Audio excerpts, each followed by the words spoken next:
Haryana headline व संसार Haryana channel देखने वाले सभी प्यारे दर्शकों को राहुल सैनी की तरफ से प्यार भरी नमस्कार। दोस्तों, आज हम बहादुरगढ़ आए हुए हैं और बहादुरगढ़ आने का हमारा खास मकसद है, आप मेरे जो साइड में देख रहे हो गुड़िया को, आकांक्षी दलाल नाम है इनका, और ये फतेहाबाद से सिल्वर मेडल जीत के लाए हैं। इनसे जानेंगे भी और साथ में इनके कोच और ट्रेनर भी साथ में बैठे हैं, इनसे भी बातचीत करेंगे कि भाई लड़की का क्या रुझान है आगे की खेलों की तरफ, और कब से ये ट्रेनिंग की इन्होंने और कब से मतलब क्या कुछ है, वो पूरी जानकारी यही हमारे को बताएंगे। और शुरू करते हैं इनसे। नमस्कार भाई। मेरा नाम संदीप अलावत, बॉक्सिंग कोच। ये बेटी अभी फतेहाबाद में टूर्नामेंट हो रही थी, उसमें सब जूनियर में इसका सिल्वर मेडल आया है। गुड़िया, कैसा लगा जब आपने पहली बार इनाम जीता? मेरे को बहुत अच्छा लगा, और ये मेरी पहली टूर्नामेंट थी, और ये जो कुछ भी हुआ मेरे सर की वजह से हुआ है। आप कितने दिनों से प्रैक्टिस कर रहे थे? मुझे अभी 1 साल हुआ है और ये दूसरा साल चल रहा है। दूसरा साल चला हुआ। घर परिवार वालों का कैसा रुझान था जब आप शुरू से आपने खेलना शुरू किया था? ये शुरू से पहले लॉकडाउन में मैंने शुरू किया था, तो मेरे दादा को स्पोर्ट्स में बहुत इंटरेस्ट था, फिर मैंने भी इंटरेस्ट लेना शुरू किया गेम में। और पहले मैं फ़ुटबॉल खेलती थी, फिर मैंने बॉक्सिंग शुरू करी संदीप सर के पास। देखिए, गुड़िया ने बताया कि दादाजी का मतलब ज़्यादा खेलों में रुचि थी, उन्होंने ही इनको थोड़ा सा इस चीज़ के लिए प्रेरित किया, जागरूक किया। और आज गुड़िया आप देख रहे हो कि सिल्वर मेडल जीत के लाए हैं फतेहाबाद से, और ये संचालक जी हैं, इनसे भी बातचीत करेंगे। सर, आपको कैसा लगा जब आपके एकेडमी का जो बच्चा है जो गोल्ड सिल्वर मेडल लेके आया?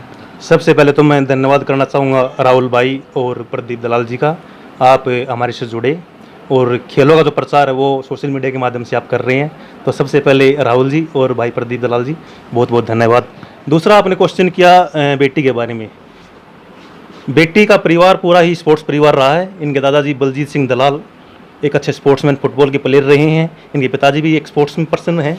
और आज जो बेटी ने जो पदक प्राप्त किया है फतेहाबाद में, जो 20 से 25 अप्रैल के बीच जो प्रतियोगिता थी, उसमें बेटी ने बॉक्सिंग में सिल्वर मेडल प्राप्त किया है।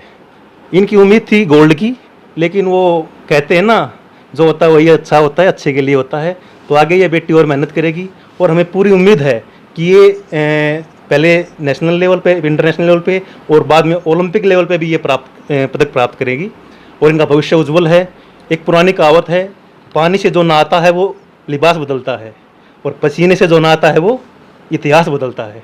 तो बेटी पसीने का कार्य अपने सुचारू रूप से कर रही हैं। हमारे संदीप कोच साहब हैं, ट्रेनिंग की बारीकियां सिखा रखी हैं इन्होंने, और आगे भी सिखाएंगे। तो मैं पुनः धन्यवाद करना चाहूँगा आप लोगों का, बहुत बहुत धन्यवाद। कहा जाता है कि मारी छोरी छोरे तो के कम है, जो एक हरियाणवी कहावत है, उसके बारे में क्या कहना चाहोगे? बिल्कुल, ये साबित कर दिया आकांक्षी ने। हमारी जो बेटी आकांक्षी है, इन्होंने सिल्वर मेडल प्राप्त किया है, और ये इनका भविष्य काफ़ी उज्जवल है। हमारी छोरी छोरों से कम नहीं। हमारी एकेडमी में मैं एक छोटा सा उदाहरण देना चाहूँगा। हमारी एकेडमी में अलावत बॉक्सिंग क्लब बहादुरगढ़ में तकरीबन 100 से 125 बच्चे हैं, और उसमें से 20% या 20 बच्चे लड़कियां हैं।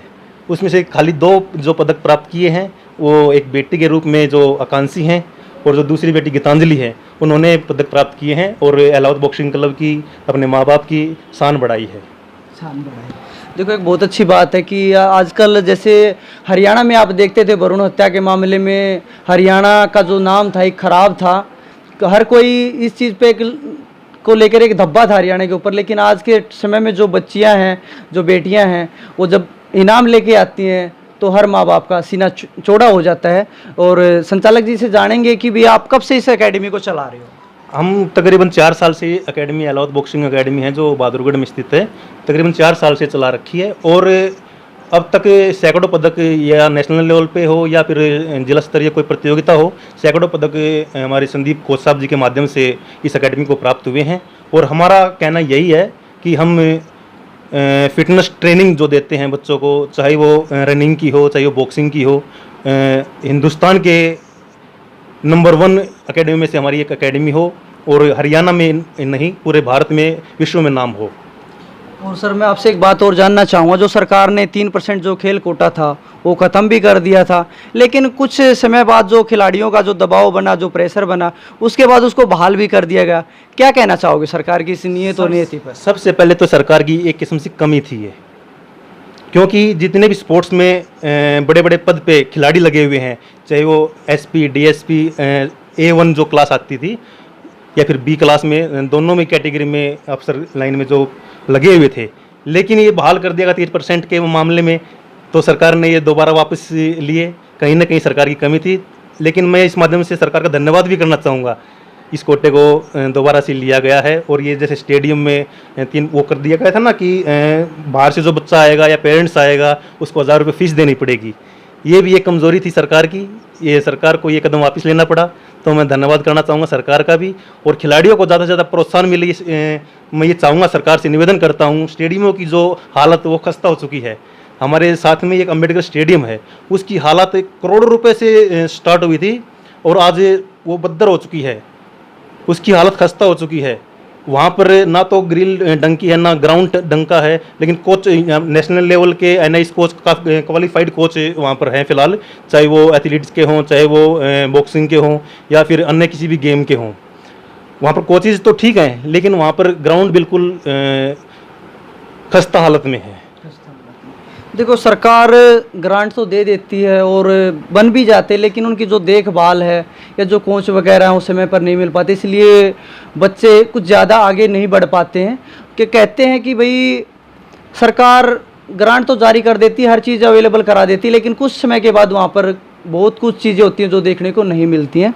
और सर आपसे एक चीज़ और जानना चाहूँगा, जो बच्चा है साथ में पढ़ाई भी कर रहा है और साथ में फिर खेल का भी वो कर रहा है, क्या कुछ परेशानियों से बच्चे को गुजरना पड़ता है? भाई साथ में पढ़ाई भी है और फिर बाहर का भी एक भारी दबाव भी हो जाता है कि भाई बच्चा बाहर खेलने जा रहा है, पता नहीं लोग क्या क्या सोचते हैं, लड़कियों के लिए तो खासकर ही सोचते हैं। आप क्या कहना चाहोगे इसके बारे में? बिल्कुल राहुल भाई, आपका क्वेश्चन बहुत ही लाजमी है। देखिए, बच्चों में जो प्रतिभा होती है ना, वो सोडे की तरह होती है। जिस तरह हम गिलास में सोडा डालते हैं ना, तो उसके जो बुलबुले होते हैं वो ऑटोमेटिकली ऊपर आते हैं, चाहे उसको आप नहीं भी चाहोगे ना, वो फिर भी आएंगे। तो बच्चों की जो प्रतिभा है ना, वो ऑटोमेटिकली निखर के सामने आएगी।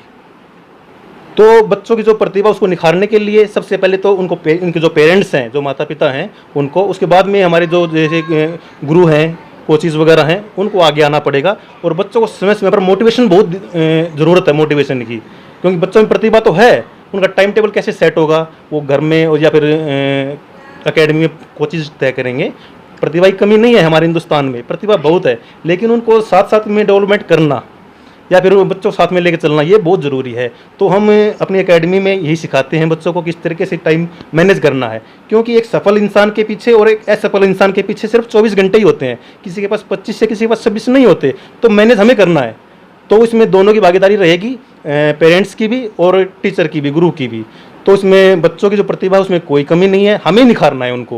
वो कैसे निखारेंगे, क्या ट्रेजेडी रहेगी हमारी, कैसे समय समय पर उनको मोटिवेट करना या फिर उनके टाइम टेबल को सेट करना, वो हमारी दायित्व बनता है। और कहीं बात आपकी लड़कियों की या लड़कों की, कोई भी स्पोर्ट्स पर्सन होगा, तो उससे क्या होगा कि जो हमारे साथ में जो सर्कल है, जो समाज है, उसको भी अपने आप में बदलाव लेके आना पड़ेगा।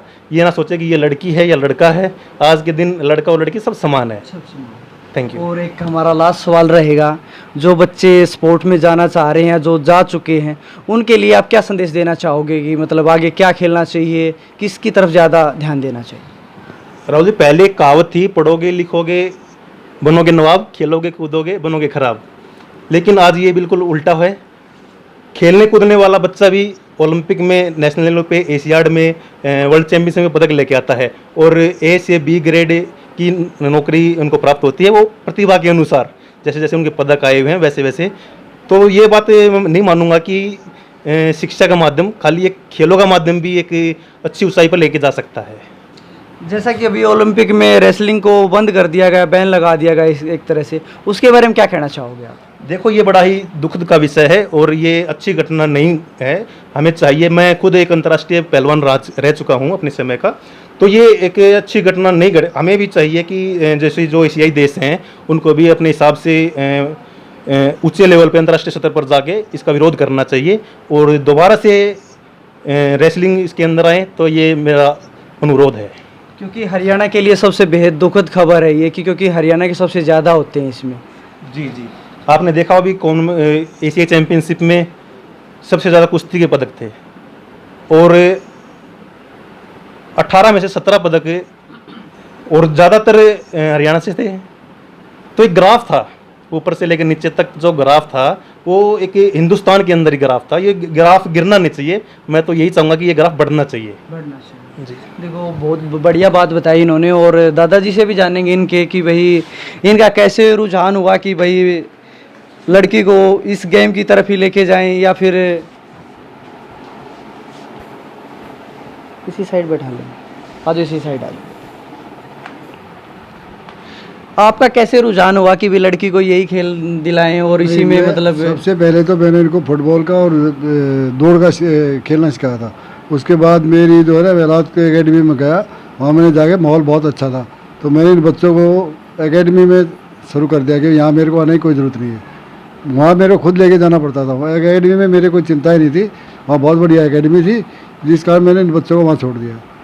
और ये बच्चे जो वहाँ बहुत ही, प्रदीप कोच साहब बहुत ही मेहनत कर रहे हैं और मेरा मानना है कि अगले साल बिटिया नेशनल में 100% खेलेगी और नेशनल में जीत के आएगी। नेशनल में जीत के आएगी। और आगे का आपका मतलब क्या लक्ष्य रखा है गुड़िया ने और क्या आप लोगों ने सोचा है? मैं तो रात दिन इसके साथ ही लगा रहूँगा, जब तक ये नेशनल क्वालिफाई नहीं करेगी तब तक लगा ही रहूँगा मैं। और घर वालों का क्या रुझान था, मम्मी पापा का इनका? घर वाले भी लगे रहते हैं सारा दिन, लगे रहते हैं। देखिए बहुत अच्छी बात है कि भाई आज के समय में खेलों को भी बढ़ावा दिया जा रहा है। और एक बहुत अच्छी बात है कि भी खेलों में, क्योंकि जब हमारा बचपन था, जब हम छोटे होते थे तो उस टाइम हमें खेलों के बारे में ना तो इतनी कोई जानकारी थी, ना ही कोई हमारे को सिखाने वाला था। लेकिन आज के समय में जो एकेडमी वगैरह भी चली हुई हैं और बहुत सारे जागरूक टीचर हैं, जो ट्रेनर हैं, सब कुछ बहुत अच्छे से समझा भी रहे हैं। और सरकार भी इसमें जो मैं कहता हूँ कि बहुत काफ़ी सहयोग भी कर रही है इन चीज़ों को लेकर। और आज के लिए बस इतना ही। आपकी क्या राय है इस वीडियो को देखकर, वो हमें कमेंट्स करके ज़रूर बताना। धन्यवाद। कैमरामैन प्रदीप दलाल के साथ राहुल सैनी की रिपोर्ट।